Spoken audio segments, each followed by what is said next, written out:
salaamaaleykum aduna Africa Sénégal Casamance foo laa doo seet si nañ encore beneen ndaanaan ñun waa Tas Art TV ban ndaanaan lañu seet si tey kooku mooy Bondaf Production Fire what's up? What's up? Sadik salaamaaleykum Fuladu salaamaaleykum Sénégal Africa asalaamaaleykum tout le monde kilifa diine kilifa aada yi vraiment maa ngi rafetlu ci seen teewaay yéen waa Tas Art TV ci biir Kolda fii vraiment merci ci seen teewaay fii quoi. ok mu doon loo xamante ni day ñëw pop up defoon nañu part 1 bi part 2 bi mooy daw nii Fire let's go ñu dem xool lu muy joxe. that's what's up.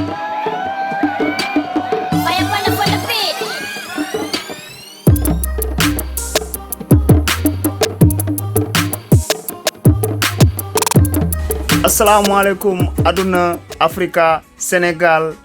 Casamance Fuladu waa Tas Art TV ñoo ñëwaat fii tey ci seen émission bi ñu tuddee agriculture art di compétence ak maîtrise technique gris comme matière grise mooy xam-xam culture di cosaan maanaam suñu cosaan tey ñu seet si beneen ndaanaan ci biir ndaanaan yi ñu gën ko xamee ci turu Fire Bondaf Fire naka waar siyaar nañ la. delloo siyaar Sadik. maa ngi leen di siyaar yéen waa Tas Art TV di rafetlu ci émission bi agriculture benn émission boo xamante ne vraiment idéologie bi d'abord xam-xam la te xam naa ne émission bi tamit du émission boo xamante ne dañ koy saax-saaxee émission xam-xam la vraiment di rafetlu yow ak sa équipe yëpp maa ngi leen di siyaar yow Sadik di siyaar Sénégal di siyaar Kolda di siyaar adduna bi yëpp Casamance di siyaar ñëpp daal waaw. jaa jëf waay waa Tas Art seet si nañu ndaanaan donc tey émission bi comme ni mu ko waxee Tas Art seet si na borom xam-xam ci émission boo xamante ne ci xam-xam kese lay wax parce que boo jëlee tey art c'est pas donné à tout le monde muy def art boo koy def da ngay am les compétences ak ak la maîtrise technique lépp nga teg ko ci tempo donc Fire ci loolu lay liggéey studio am lañ nekk nii muy Bondaf Production mais tey dañuy bàyyi Fire mu présenté wu mu wax ñu moom mooy kan mooy Fire lan mooy indi Fire bi lan mooy turam fan mooy cosaanam Fire kan mooy Fire. soo may posé question bi bon du ma am complexe damay rafetlu di ci réponse quoi parce que tour boo xamante ni jékki-jékkiwu ma tuddee ko sama bopp dama xool par exemple ci domaine bi ma nekk xool benn affaire créer ko sama bopp sëgg-sëggaat jox ko tuddee sama bopp Fire nag benn garab la en balante Fire garab la en balante quoi en balante Bondaf bi nag BONDUFF mooy bon du Fuladu family waaw bon du Fuladu family mooy Fire Bondaf kon cela veut dire ci maanaam garab la boo xamante ni day faj suma askan maanaam man may garab boo xamante ni damay faj suma askan ci domaine musical ci domaine art bi ci domaine culture bi loolu moo tax ma tuddee sama bopp Fire Bondaf kawe na lool ñu gis ni bon du Fuladu donc ngëneelu Fuladu la waaye mën nañu gis aussi bon comme BOND muy benn tremplin bu Fuladu di def jaaree ko ci Fire nekkatul ku ñuy présenté tey biir Fuladu waaye Africa wala adduna bi donc Fire Bondaf bi tey mu ngi nii mais bon Fire balante la wala pël la wala lan la pour commencer. waaw Fire pël la bon tuuram dëggantaan Moussa la sant Diallo pël la vraiment pël fii laa juddoo Kolda fii màggee fii yaroo fii xaw ma feneen man Kolda rek laa xam Fuladu fii rek laa xam Kolda fii laa juddoo fii laa màggee ci biir kër gi fu ñu nekk nii fii laa juddoo fii laa màggee fii laa defee lépp. ok Fuladu dañuy ñëw tey ci Sanakuya bi maanaam Fire Bondaf moom Diallo la sant Sadik miy wax ak yéen tey Bala sant donc Fire sama jaam la kon buur seet si na tey jaamam quoi yaman léegi Fire du balant turam bi mu ngi ko jëlee ci balant ñu gis ni Faaya ba tey joué na ci culture quoi parce que def na benn brassage de culture entre balant ak pël lu tax Faaya est-ce que dafa am des parents balant wala lan moo indi loolu noonu. ok xam nga boo jëlee tey Fuladu. mënoo ne ay pël dong fi nekk. fii am na xeet yu bëri yu fi nekk balant mu ngi fii soose mu ngi fii joola yaa ngi fii bajara basari du jeex. bëri nañ léegi boo jëlee sa bopp nga limité wu ci benn domaine c'est-à-dire da ngay tëj sa bopp quoi waroo tëj sa bopp da nga war a am benn diversité boo xamante da ngay laal ñëpp. par exemple man waxuma pour Kolda kese mais pour Afrique en général parce que su ma jëlee Faaya en balant ma jël bon français la. kon xam nga yemuma ci sama culture déjà yemuma ci sama culture kese. mais ci culture ñëpp lay yëngu. waaw moo tax vraiment man du ma jël sama bopp ma tëju jël sama bopp codé non je ne vais pas le faire man je suis là pour tout le monde loolu moo tax ma jëlee ko foofu quoi wax dëgg yàlla. ok waa Tas Art TV en tout cas commencé nañu di kontaan lool ci Faaya parce que li ñu taxoon jóg bi ñu ñëwee fekk nañ fi nit koo xamante ne yemul ci culture am kese waaye ci enracinement la commencé parce que wax nañu ne ñu Faaya garab la te garab am na ay reen donc nit la koo xamante ne mu ngi ci ay reenam bu baax bon di Fuladu jóge na ci dara dem dugg ci français ñëwaat ci Fuladu muy foo xamante ne mooy dëkkam te dafa nekk nit koo xamante ne dafa pare pour defar Fuladu te xam-xam moo ñu ñeel xam-xam moo ñu taxoon jóg. won nañu déjà enracinement parce que garab ku wax garab wax reen ñu gis ni Faaya moom peut-être dafa am lu mu bëgg a liggéeyal Fuladu kon nettali ci gémmiñu borom la dàkkee Faaya lan nga pour Fuladu lan nga bëgg a liggéeyal Fuladu. xam nga nit ku ne ci sa réew vraiment war nga am nga benn part de responsabilité. ci développement war nga ci taxaw domaine boo mënti nekk nag man yàlla dafa def ni ci domaine musique lay yëngu ci domaine bi lay yëngu kon su ma toogee nit di ma ko defal kon vraiment damaa ñàkk jom quoi. du ma xaar nit di ma ko defal comme yàlla dafa def ni may na ma tuuti xam-xam pour ma def ko kon du ma xaar nit ñëw defal ma ko fii te gisoon naa ni y avait manquant ici amoon nañ problème studio amoon nañ problème enregistrement amoon nañ problème vraiment mun a lancer suñu culture mun ko lancer un peu partout dans le monde amoon nañ ko ma ne xaaral man tam ma créer lii def ko fii njëriñ sama réew njëriñ sama dëkk man tamit moo tax ma def ko pour njëriñ sama dëkk njëriñ sama askan njëriñ sama culture njëriñ culture Casamance njëriñ culture Afrique njëriñ culture monde bi yëpp bépp xeet musique boo soxla incha allah boo ñëwee fii di nga ko am ñu mën koo lancer.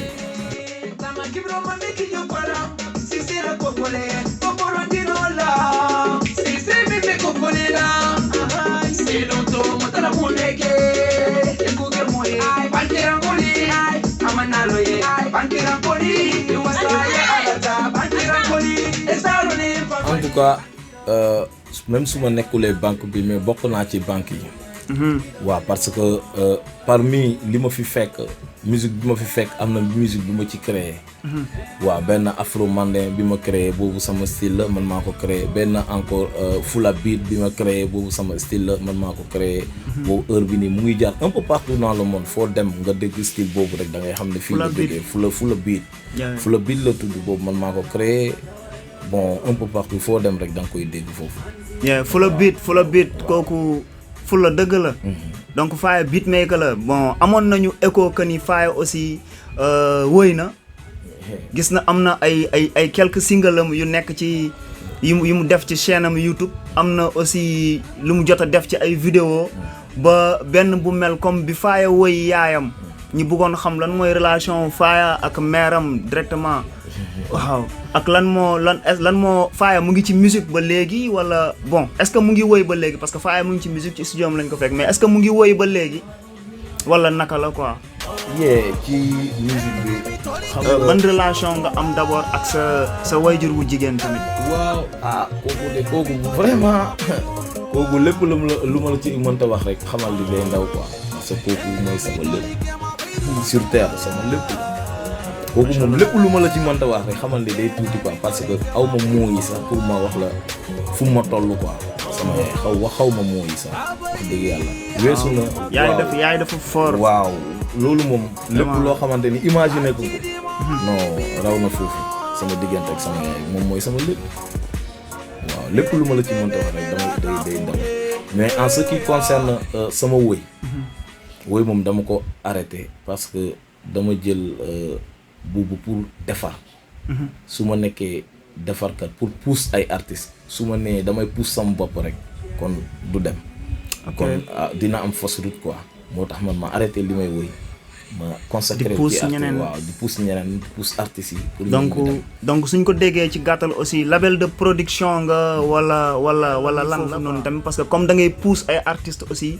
bëggoon nañu mbokk artistes yi fi nekk bu ñu xamul woon loolu mu leer ci seen i nopp. ok juste mën naa ne label laa yor mën naa ne yoruma label laa yor ci papier. mais yoruma label parce que signé wu ma ak contrat ak kenn. da ngay ñëw ma gis sa musique lii la ma sentir ci am naa lu ma ci mën a def ma ne la defee ko nii nañ ko defee nii mu pousse la mu dem nga avancer. jeex na mais quant à par labelliser signer ay contrat ak ay artistes je ne l'ai pas commencé d'abord parce que am na li may xaar mais bu dee ci domaine papier moom yàlla dafa def ni vraiment suis à jour quoi vraiment. label nga ok donc ça sous-entend que ni prévoir nga pour def sa label. waaw prévoir naa lépp incha allah ci kanam tuuti. incha allah yàggatul quoi dinaa ko commencer di signer ay contrat ci ay artistes. di leen produire vraiment di leen di gérer seeni comment dire seeni communication seen lépp. daal di signer ak ñoom contrat yu taxaw incha allahu rabbi. ok pour loolu da nga yor benn structure bu nekk sa gannaaw gérer la loolu yëpp wala benn loxo nga. non pour l'instant maa ngi ak ñeneen ñoo xamante ne ñoom ñu ngi si ginnaaw ji liggéey d'abord parce que fu mu ne nii ñu ngi liggéey pour. ñeneen comme ñan bëggoo ñoo wax seen tur. wala amuñu tur wala. am nañ tur. wala ay politiciens lañu. wala ay politiciens kon man ak ay samay nit rek. ñoo xamante ñoom tamit vraiment ci mission bi ma nekk ci mission boobu lañ nekk. ñu créé beneen kii bu tudd 3F Faya Foyre Fuladu. boo xamante ni boobu actuellement am na rajo en ligne am nañu page YouTube page Facebook am nañu page Instagram heure bi ni ñu ngi lijjanti pour télévision encore en ligne comme Tas Art. macha allah waaw ñu ngi koy lijjanti pour mun a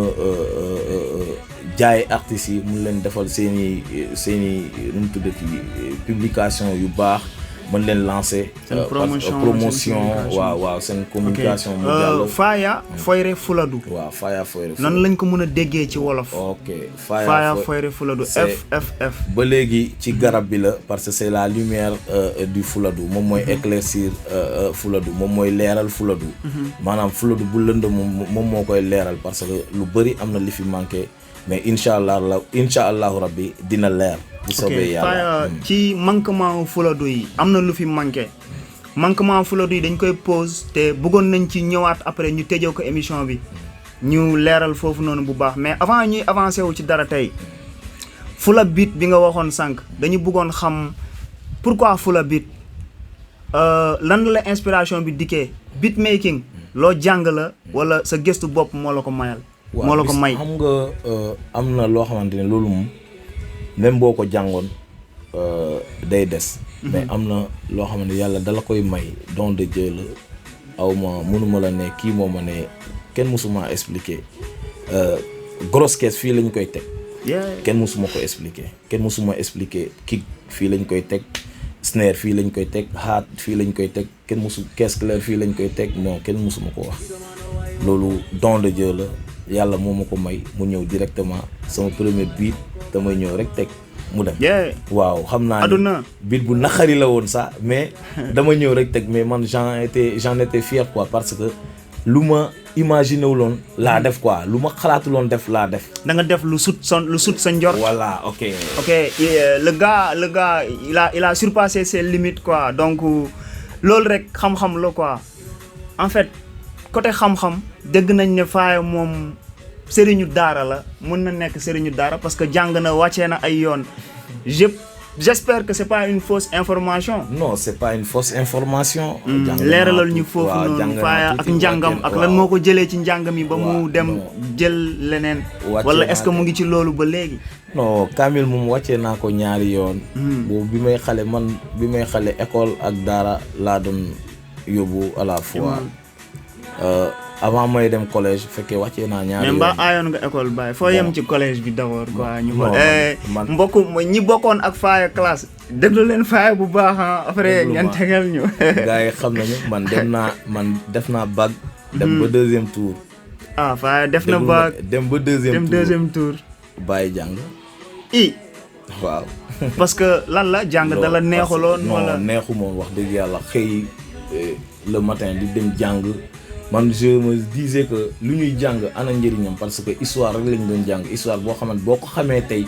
du la amal benn importance quoi loo xamante lu passé. loolu boo ko jàngee tey ban importance la. loolu tamit danañ ko jëlaat ci fin émission bi. mooy côté njàng parce que ba tey ci xam-xam loolu noonu ci xam-xam lay dox ak ci suñu cosaan. parce que est-ce que ñu ngi ñuy jàngal suñu cosaan donc pour ñu bañ a génn cadre bi ñu doon waxtaanee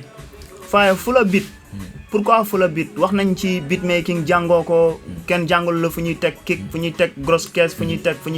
teg snare.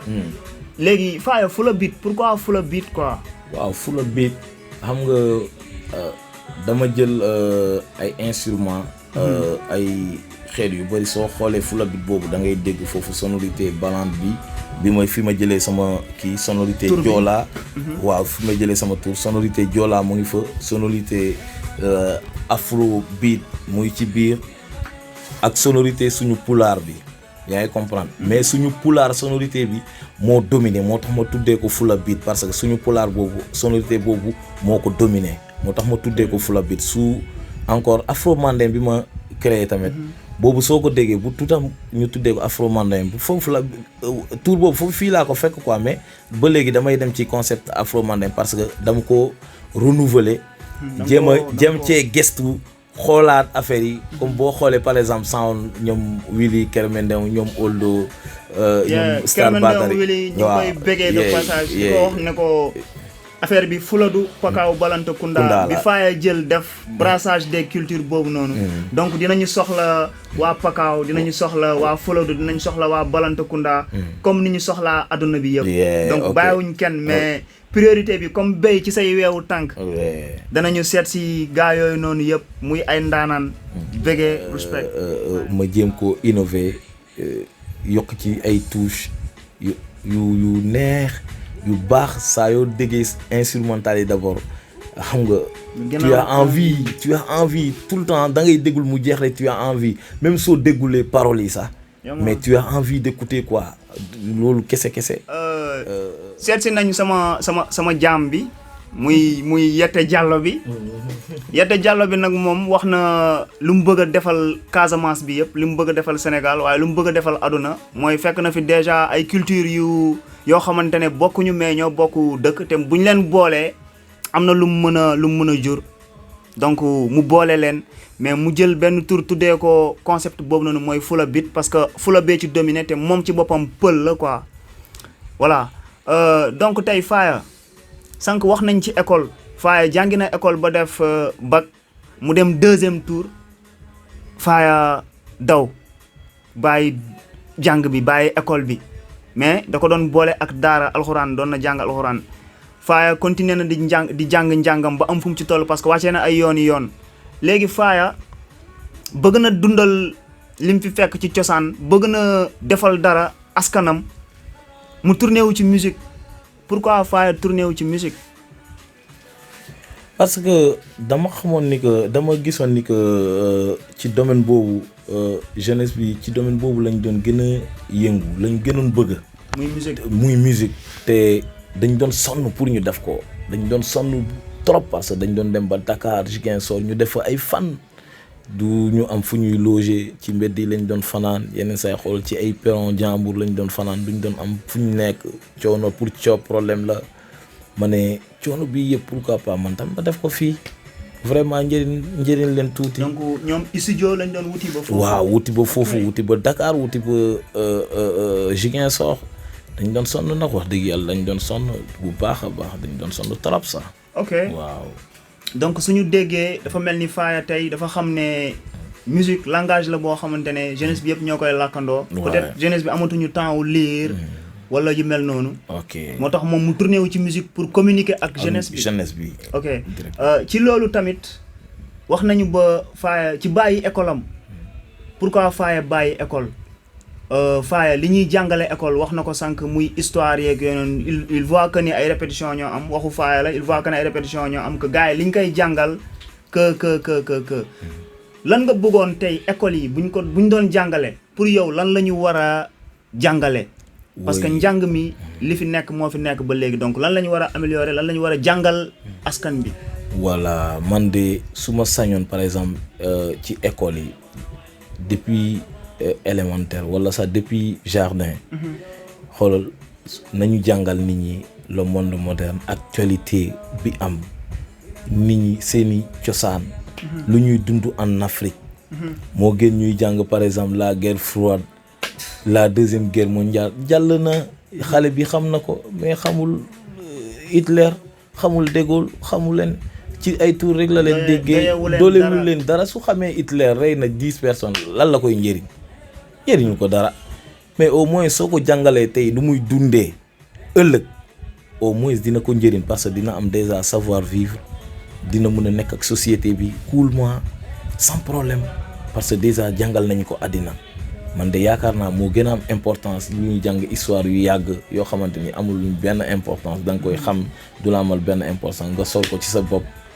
lan la lay njëriñ dara. man yaakaar naa amul sens. muy message bu am solo muy lu jar a déglu parce que li mu fi wax yëpp buñ ko naree résumé tey mooy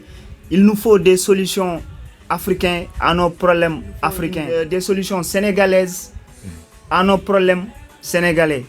donc ñu bàyyi loolu noonu xel quoi waxu Faya la war nañ ko mën a appliquer bu baax parce que Faya mu ngi nii tey am na lu mu représenté pour Fuladu am na lu mu représenté pour adduna bi yëpp mu nekk benn jeune boo xamante ne tey bëgg na boppam te yëg nañ li muy def ndax foo dem tey ci kaw suuf moo xam dëkk yi wër Kolda yëpp la wala nga dem ba Ndakaaru Njaay du ñu bàyyi ñu fenn nga dem ba Espagne Italie fépp foo munti dem ci gàttal da ngay dégg Faya Bundef on the beat kon kooku la ñu seet si tey Faya lan mooy sa relation ak diaspora bi. diaspora bi vraiment ñooñu samay doomu ndey lañu samay lépp lañu comme yow ni nga nekkee sama doomu ndey parce que yow amoo frontière ci man ñoom tamit amuñu frontière ci man wax dëgg yàlla heure buñ ma soxla dañ may woo dañuy déggante. chaque jour. ko jëfee est-ce que Faya mës na tukki génn Afrique bi dem feneen wala est-ce que mës na tukki ci pays Afrique yi. bon tukki physiquement parce que musique am tukki na. waaw li muy def tukki na mais moom physiquement. tukki naa tuuti quoi tukki naa tuuti parce que xam nga génn naa wër àdduna tuuti xam nga rek xoolaat gëstu xam ni ngay dundee def naa ko parce que dem naa ci pays Afrique. tuuti quoi bëriwul noonu. mais tuuti bëriwul noonu. Faya dem na ci pays Afrique tuuti. waaw làq na foofu noonu. nañ ko làqal. waaw wala ñu leeral ko. Faya làq na ko. léegi ci loolu noonu Faya lan ngay. coupel. ci loolu noonu Faya yow lan ngay digal ñi nga xamante ne ñu ngi tukki di jël yoonu suuf bi ba pare ñooñu pour commencer. ñoom de yoonu suuf moom wax dëgg yàlla dafa métti. yoon boo xamante ni vraiment de un d'abord c'est pas légal de deux lu ne mën na la ci fekk parce que xamoo fi ngay jëm yoon bi naka la te dafa jafe quoi dafa jafe te boo nekkee ki ñu yaakaar gis nga nit mën nga bañ a génn sax nga nekk nit mën nga bañ a génn nga am xaalis mën nga bañ a génn nga njëriñ sa réew. man yaakaar naa du génn bi mooy importance bi wala dem sacrifier boppam. ci désert bi wala ci géej gi nii loolu amul importance mais lan ngay defal sa réew quoi man loolu moo gën a am importance quoi nga jëriñ sa réew. parce que réew bi mu ngi lay njëriñ mais yow lan ngay defal sa réew réew bi mu lay defal parce que mu lay sécuriser mu lay defal lu bari mais yow yow tamit en revanche lan nga koy defal sa réew. waaw lan nga koy defal message yaakaar boobu la waaw. faaya wala boog question boobu la faaya posé képp kuy jeune waaye képp kuy kilifa ci réew mi tamit réew mi mu ngi lay defal yow lan nga defal réew mi question jaajëf. la faaya Fuladu tey lan moo war ci Fuladu loo xamante ne manqué woon na Fuladu nga te yow bu doon sa yéene war nañ ko defal Fuladu buñ koy defal Fuladu ñan ñoo ci war a taxaw pour defal ko Fuladu. bon xam nga nag par exemple ñun d'abord lu bëri manqué nañu muy ay maison culturelle yoo xamante ni foofu artistes yi mën nañ fa daje chaque fois pour yokk seeni lien parce que suñ fay daje xamante bi day gën a nekk yërmande bi day gën a am ba pare dañuy gën a juboo parce que fa la ñuy daje quoi su amee loolu rek loolu déjà avantage la ci culture bi en même temps sol nañ loo xamante ni mun nañu comment dirais-je mun nañu avancer loo culture bi encore comme genre ay formation beatmaking par exemple ñu indi encore ay affaires yu ponkal ay sonorisation yu baax suñu conseil pour suñu conseil ay studio yu gën a professionnel yu ñu yor pour suñu suñu sound yi encore gën a jëmmee waaw xeebu man xam naa li may def baax na trop mais encore suñu amee lu gën a baax lii baax na parce que déjà pour mu baax rek la waaw pour mu baax rek la waaw le gars il a la magie de voir grand quoi moom mu ngi def musique am mu ngi dem déjà moom am na feeling ci li muy def mais am na limite am il veut surpasser ces limites là fi muy waxee ne ay studio wala ay affaires yu gën a ponkal reconnaissance am nañ ko ci moom Faaya wax nga fi waxu maison culturelle bon dinañ ci sàcc xawal laal ci bon institution yu mel noonu fii nii biir Kolda lu ci mel ni centre culturel tey lan nga gisee liggéeyam nan la taxawoo artistes yi su doon sa sago day gën a yokk wala su doon sa sago day taxawu artistes yi est-ce que mu ngi taxawu artistes yi wala est-ce que taxawuwul artistes yi. bon en tout cas ñu ngi def seen liggéey mais nañu gën a yokkaat parce que xam nga par exemple directeur centre culturel boo ñëwee ci réew dañ la affecté ci dëkk xamoo artistes yi te gis nga ni artistes yi duñu fa gaaw a dem par exemple xamoo lu tax duñu fa gaaw a dem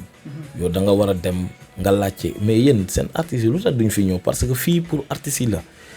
moo tax ñu ne ko centre culturel fii pour artistes yi la mais artistes yi bu ñu fi ñëwlee lu tax duñu fi ñëw nga posé la question soo woo ñaar ñett di nga xam problème bi soo xamee problème bi yow di nga ko mën a résoudre wala soit nga woo laajte numéro artistes yi artiste bi woowu nga woo diw kaay yow man maa ngi fii man may directeur bu bees bi ñëwal ñu gisee ñu xamante nga bu ñëwee nga woo ko nga ne ko fii seen néeg la fii seen kër la vraiment boo leen fi ñëwlee kan moo fii ñëw xam nga di leen yedd souvent di jéem a waxtaan ak ñoom yaakaar naa affaire bi dina avancer parce que lépp lu artistes yi waroon am centre culturel bi dañuy oser pour jox ko centre culturel bi pour centre culturel bi taxaw leen mais tey bu amee parce que am na ñoo xamante ñu bëri même am na ay kii yu fi ñëw artistes yu bëri jotuñu ci ay kii waaw xam nga rek ay xawma subvention pour coronavirus bi ay aide wala waaw fond voilà Covid-19 bi nii mais am na ñoo xamante ñu bëri jotuñu ci am na ñu ci jot nag am na ñoo xamante ni jotuñu ci parce que loolu la woon quoi am na ñoo xam ne dañuy fréquenter foofu am na ñu dul fréquenter te xamuñu sax ndax directeur bu bees am na yaa ngi comprendre loolu nag erreur la quoi loolu communication bi directeur bi war na xool artistes yi mu suivre artistes yi artistes tamit war nañu dem ci kër boobu parce que seen kër la foofu seen kër la waruñu ñoom tam waruñu toog di xaar pour ñu woo leen mais dañoo war a dem foofu mais directeur bi su leen gisulee na leen woo mu ne leen gisuma leen ñëw leen fii seen kër la boo leen fi ñëwlee kan moo fii ñëw fii pour yéen la da ngay gis lu bëri dina vraiment dina avancer quoi incha allah waaw dina changer waaw côté ok kon ñiy jaajëfal directeur bu bees bi nga xamante ne moom moo nekk ci centre culturel bi di ko wax ne ko message bii nii c'est à écouter philosophiquement quoi que ni woowal artistes yi ñi nga yor seeni numéro wala ñu xool parce que je pense très bien que ni numéro artistes yi du loolu moo fa manqué artistes yi aussi nañ def seen kéem kàttan xam ni bërëb bi seen bërëb la ñu dem ñu fay teew souvent ñu xamante ak waa ji jël contact ak moom dis ko seen soxla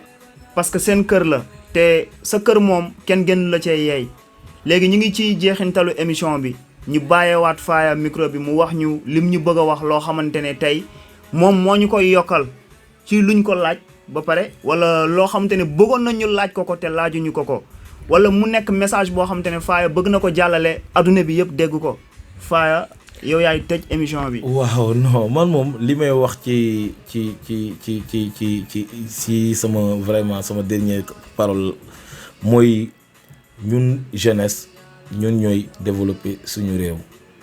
il faut que ñu taxaw xeex pour ñu développer suñu réew. kenn duñ ko mën a defal loolu kenn duñu ko defal du suñu baay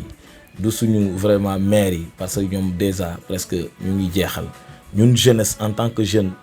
du pays ñun ñoo war a xeex pour suñu dëkk mu développer n'importe quel secteur n'importe quel domaine fépp foo mënte nekk mën nga war nga sag activer wu pour nga développer sa réew même su fekkente ne saa yow bale ngay def da nga war a bale yow fi nga nekk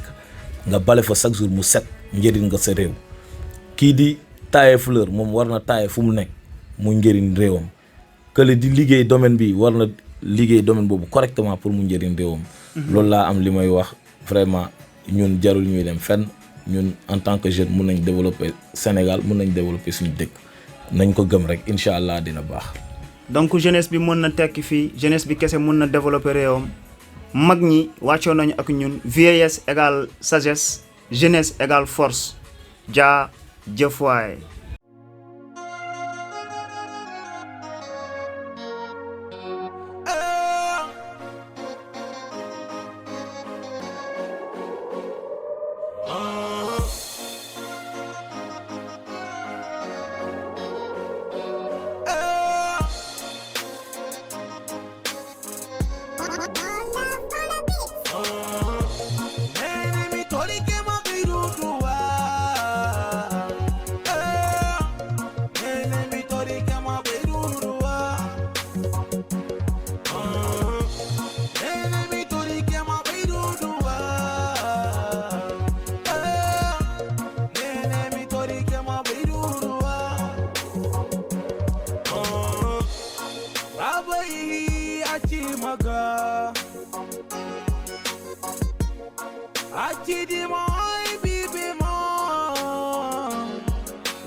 Baby, baby, me da tampure, yeah, Nene mi tori ke ma bidu dua no na mi na fama, na fa bibe na fa si be koto imi rabe for nobody no, body rabe dindi rabe for nobody no, nene jara, bidu dua.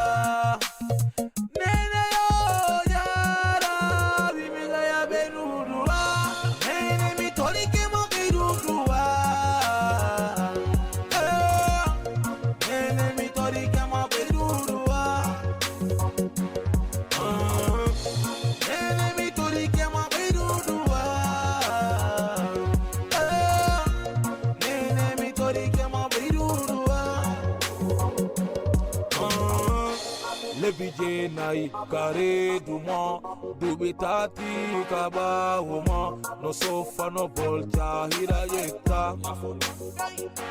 hidajeta nene yo simi na uni nyaunda simi wuli jeja simi holi holtina nene yo miwa watama yo kude yalla yow ni nga nekke sama yaay boy munu mala fay dige malu baax yow tere malu bon yaay suma xajo ben yoon malgré tolof yow yi ñu galgalon sama yaay boy lu baax nga tànnoon nene mi tori ke